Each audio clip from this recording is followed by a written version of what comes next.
Welcome to burning topic. రాబోయే 5 ఏళ్లలో భారత్ పాక్ మధ్య యుద్ధ మేఘాలు కమ్ముకోబోతున్నాయా? సరిహద్దుల్లో ముంచుకొస్తున్న ముప్పును తిప్పికొట్టేందుకు భారత సైన్యం ఎలాంటి వ్యూహాలు రచిస్తోంది? అటు చైనా పాక్ అపవిత్ర కూటమి, ఇటు అమెరికా ఇరాన్ ఉద్రిక్తతల మధ్య ఆసియా ఖండంలో మారుతున్న భౌగోళిక రాజకీయ చదరంగం ఏ తీరానికి చేరుతోంది? శత్రువుల గుండెల్లో రైళ్లు పరిగెత్తిస్తున్న రష్యా రక్షణ కవచం S-400 విస్తరణ వెనుక ఉన్న అసలు కథేంటి?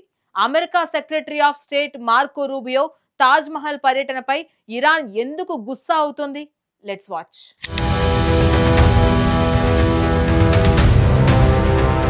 రాబోయే 5 ఏళ్లలో భారత్ పాకిస్తాన్ మధ్య పెద్ద ఎత్తున సైనిక సంఘర్షణ జరగవచ్చని అమెరికా నిఘా వర్గాలు సంచలన అంచనాలు వ్యక్తం చేస్తున్నాయి. ఈ హెచ్చరికల నేపథ్యంలో మారుతున్న వ్యూహాత్మక సమీకరణాలకు అనుగుణంగా భారతదేశం తన సార్వభౌమాధికారాన్ని కాపాడుకోవడానికి రక్షణ వ్యవస్థను మునుపెన్నడూ లేని విధంగా బలోపేతం చేసుకోవడంపై దృష్టి సారిస్తోంది. జమ్మూ కాశ్మీర్లోని పహల్గాం వేదికగా జరిగిన ఉగ్రఘటన తరువాత ఇరు దేశాల మధ్య ఉద్రిక్తతలు పతాక స్థాయికి చేరడంతో చారిత్రాత్మక సింధు జలాల ఒప్పందం ప్రస్తుతం పూర్తిగా హోల్డ్లో పడిపోయింది. చైనా పాకిస్తాన్ రక్షణ రంగాల్లో పరస్పర సహకారాన్ని పెంచుకుంటూ భారత్ను ఇరుకున పెట్టాలని కుట్రలు పన్నుతున్నాయి. ఇటు ఆసియాలో చైనా పాక్ కూటమి బలపడుతుంటే అటు పశ్చిమాసియాలో అమెరికా ఇరాన్ మధ్య పెరుగుతున్న తీవ్ర ఉద్రిక్తతలు ఈ ప్రాంతంలో అస్థిరతను మరింత పెంచుతున్నాయి.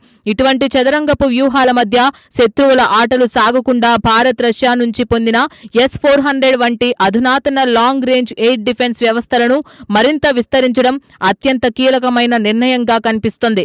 సరిహద్దుల్లో ముంచుకొస్తున్న సవాళ్లను తిప్పికొట్టేందుకు అత్యాధునిక సాంకేతికతో కూడిన ఈ క్షిపణి నిరోధక వ్యవస్థను సరిహద్దు పొడవునా మోహరించడం ద్వారా శత్రువుల గుండెల్లో రైళ్లు పరిగెత్తించడానికి భారత్ వ్యూహాత్మకంగా అడుగులు వేస్తోంది.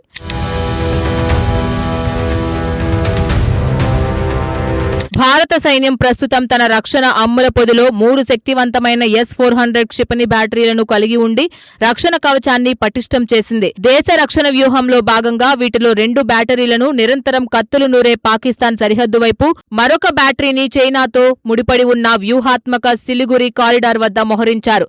భవిష్యత్తులో రాబోయే దీర్ఘకాలిక గగనతల ముప్పులను సమర్థవంతంగా తిప్పికొట్టడానికి రష్యా నుంచి అదనపు బ్యాటరీలు, 288 అత్యాధునిక మిసైళ్లను కొనుగోలు చేయడం ద్వారా శత్రువులకు గట్టి సమాధానం చెప్పాలని భారత్ లక్ష్యంగా పెట్టుకుంది.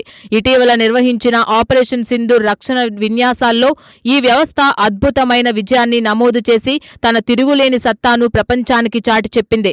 పాకిస్తాన్ అడగడమే ఆలస్యం అన్నట్లు చైనా సరఫరా చేసిన HQ-9 ఎయిర్ డిఫెన్స్ వ్యవస్థ క్షేత్రస్థాయిలో ఘోరంగా విఫలమైంది.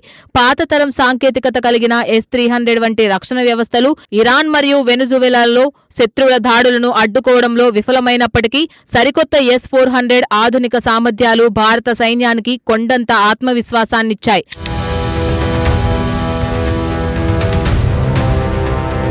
సరిహద్దుల్లో శాంతిని దెబ్బతీసేందుకు చైనా ఇప్పుడు పాకిస్తాన్కు అత్యంత ప్రమాదకరమైన J-35 5వ తరం స్టెల్త్ ఫైటర్ జెట్ ను అందించే వేగవంతమైన ప్రక్రియలో ఉంది. రాడార్లకు చిక్కని ఈ అత్యాధునిక యుద్ధ విమానాల సరఫరా ఉపఖండంలో భారత్ దశాబ్దాలుగా కొనసాగిస్తున్న ఎయిర్ సుపీరియారిటీని నేరుగా సవాలు చేసే ప్రమాదముంది.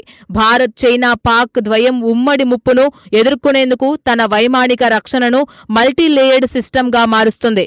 శత్రువు ఎంతటి వ్యూహంతో వచ్చినా చేయడానికి S-400తో పాటు స్వదేశీ సాంకేతికతో తయారైన ఆకాశ్ క్షిపణులు, శౌర్య వంటి ఇతర రక్షణ వ్యవస్థలను కలిపి ఒక అభేద్యమైన కోటను నిర్మిస్తోంది.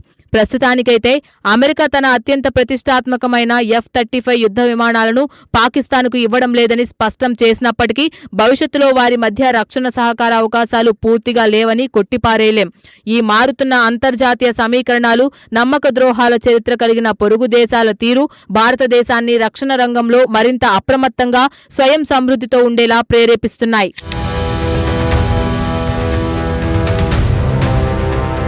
ఇటీవల America secretary of state Marco Rubio అధికారిక పర్యటనలో భాగంగా భారత్ను సందర్శించి తన భార్యతో కలిసి తాజ్మహల్ వద్ద దిగిన అందమైన ఫోటోను సోషల్ మీడియాలో పంచుకున్నారు. అయితే ఈ సాధారణ ఫోటోపై ఇరాన్ దేశం అనూహ్యంగా అత్యంత తీవ్రమైన వ్యూహాత్మక సాంస్కృతిక స్పందనను వ్యక్తం చేయడం అంతర్జాతీయంగా చర్చనీయాంశమైంది. తాజ్మహల్ నిర్మాణ శైలిలో పర్షియన్, ఇరానియన్ స్థాపత్య కళల ప్రభావం ఎంతగానో ఉందని, దాని నిర్మాణంలో ఇరాన్కు చెందిన ప్రసిద్ధ కళాకారులు, వేలాది మంది కూలీలు రక్తం చేమర్చారని ఇరాన్ గుర్తు చేసింది. కుండ కూటికైతేనేమి, కుండ కొండకైతేనేమి అన్నట్లుగా ఈ కట్టడంలో పర్షియన్ కళాఖండాల చారిత్రక ప్రభావం ఉన్నప్పటికీ తాజ్మహల్ ఎప్పటికీ భారతీయ సంస్కృతి సమున్నత వారసత్వానికి అత్యున్నత ప్రపంచ ప్రతీక అనడంలో ఎలాంటి సందేహం లేదు.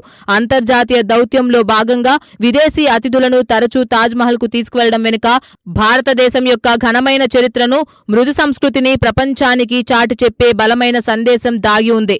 భారతదేశంలో ఎన్నో అద్భుతమైన చారిత్రక కట్టడాలు, సహజ సౌందర్య ప్రదేశాలు ఉన్నప్పటికీ తాజ్మహల్ అంతర్జాతీయ వేదికలపై భారతదేశానికి ఒక అజేయమైన గ్లోబల్ బ్రాండ్ గా అప్రతిహతంగా పనిచేస్తోంది.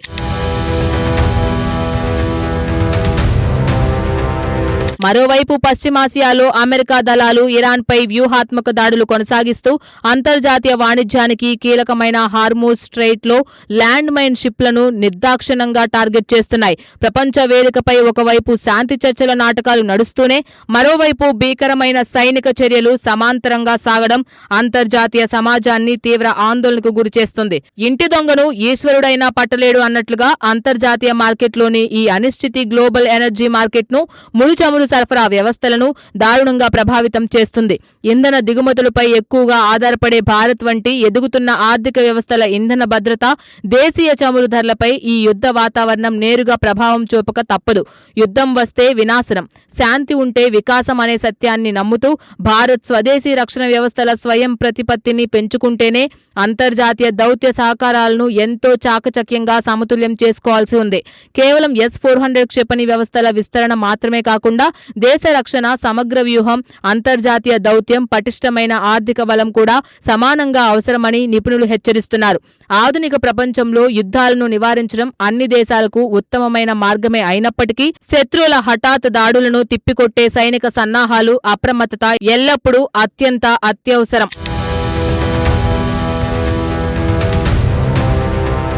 చరిత్ర మనకు నేర్పిన పాఠం ఒక్కటే: శాంతిని కాపాడుకోవాలన్నా, యుద్ధాన్ని నివారించాలన్నా అంతిమంగా మన రక్షణ సామర్థ్యమే శ్రీరామరక్ష. చైనా పాక్ కూటమి ఎన్ని కుట్రలు పన్నినా, అంతర్జాతీయ ఆంక్షల బెదిరింపులు ఎదురైనా జాతీయ భద్రత విషయంలో భారత్ రాజీ పడే ప్రసక్తే లేదని S-400 స్వదేశీ మల్టీలేయర్డ్ రక్షణ వ్యూహాలు స్పష్టం చేస్తున్నాయి. ఇటు దౌత్యం, అటు సైనిక సన్నద్ధతను సమాంతరంగా నడిపిస్తూ గ్లోబల్ ఎనర్జీ సంక్షోభాలను తట్టుకొని నిలబడడమే ఇప్పుడు దేశం ముందున్న ఏకైక మార్గం. ముంచుకొస్తున్న సవాళ్లను ముక్కలు చేసేందుకు సరిహద్దుల్లో సైన్యం, దేశంలో ఐక్యత, ఇదే అజేయ భారతావనికి అసలైన ఆయుధం.